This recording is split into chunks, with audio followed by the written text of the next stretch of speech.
So we're going to look at lesson 21, the mean value theorem. And actually, a lot of the results that we've looked at in the past few lessons were actually derived from this mean value theorem.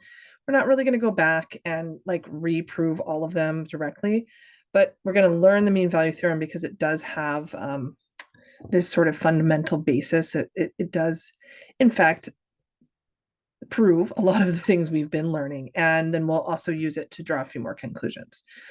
So we're going to start with the version of the mean value theorem that is called Rolle's theorem.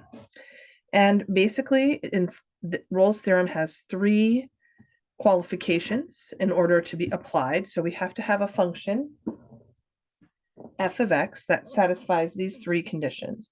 It needs to be continuous on a closed interval, differentiable on the open interval, and the two function values at the endpoints must be equal. So f of a has to equal f of b. And if that is true, if all three of those things are satisfied, then the conclusion of Rolle's theorem is that there is at least one number, c, in that interval between a and b, where f prime of c is equal to 0. It doesn't tell you where the c, like what the c is. It just tells you that it is somewhere in the interval. So I'm going to draw just a couple of pictures here. If I have this function, let's just draw something kind of quadratic looking, and we'll call this f of x. And then we'll take an interval, so a and b. Oops, they've got to be equal. Forgot about that. So let's take, that was almost equal. Let's take my b instead to be over here because I need my f of a and my f of b to be the same y value. So those are close enough. So here I have a continuous function. It's also differentiable, doesn't have any sharp points, cusps, or anything like that, no vertical tangents. And we can see that there is some point at the top of this crest where the tangent line will be horizontal. And so in this case, the c value corresponds to some value in between the a and b where I've got a horizontal tangent line. Just to give you one more quick picture, let's say I had this function that does have a cusp, but then it also has kind of a parabola type shape. And we'll look at a few points where the y values are the same. So let's call this a and b, and we'll just call this one over here, how about d? Okay. So as you can see, if I look at the interval from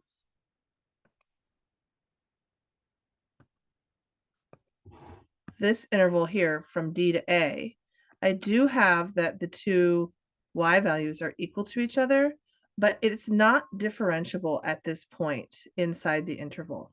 And so Rolle's theorem is not going to apply. In fact, you can see that there is no place where there'd be a horizontal tangent line because that turning point where it changes direction is a cusp, non-differentiable. So that's, you can see that's why we have this qualification. If we're going to conclude that we definitely have a derivative equal to 0, then on that interval somewhere, then it has to be differentiable because it can't be a cusp.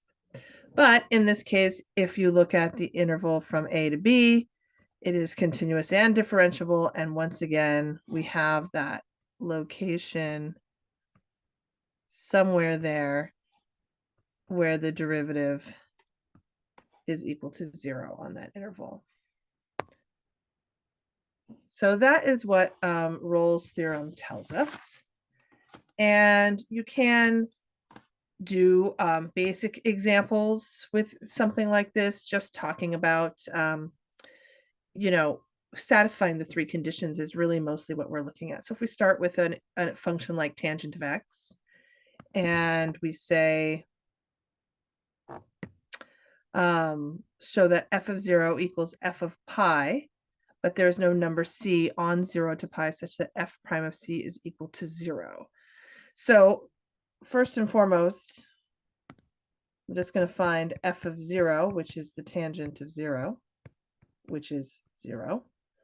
And that's the same as the tangent of pi.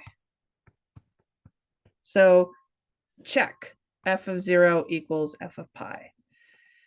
However, if you do take a derivative of this function, you'll have secant squared of x. And the question is, when does this equal to 0? Well, hopefully remember that secant is always greater than or equal to 1 or less than or equal to -1. So this actually never equals 0. And that is because the secant of x is greater than or equal to 1 or less than or equal to -1 for all x that it's defined.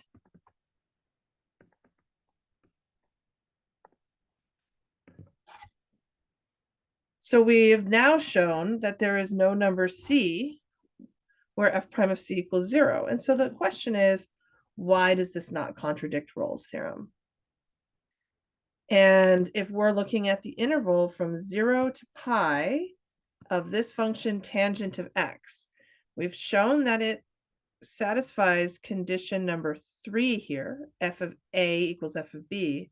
So it must violate one of the above conditions, 1 or 2. Is tangent continuous from 0 to pi? It is not. So tangent of x has an infinite discontinuity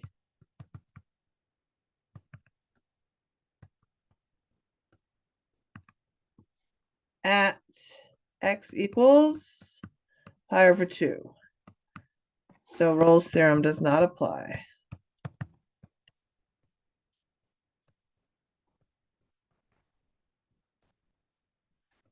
On 0 to pi, because pi over 2 is right in the middle of that interval.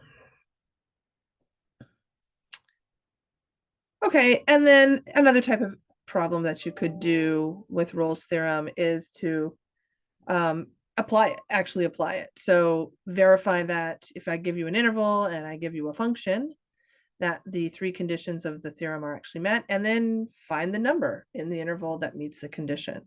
So I'm going to give you, I'm going to have you pause the video for a second and try to do those tasks, and I'll talk through it in just a sec. Okay, so I did a little work here.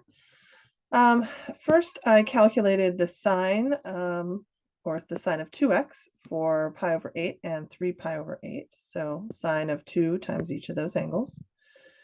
You end up with sine of pi over 4, which is root 2 over 2, and then sine of 3 pi over 4, which is in the second quadrant, same reference angle, same sine.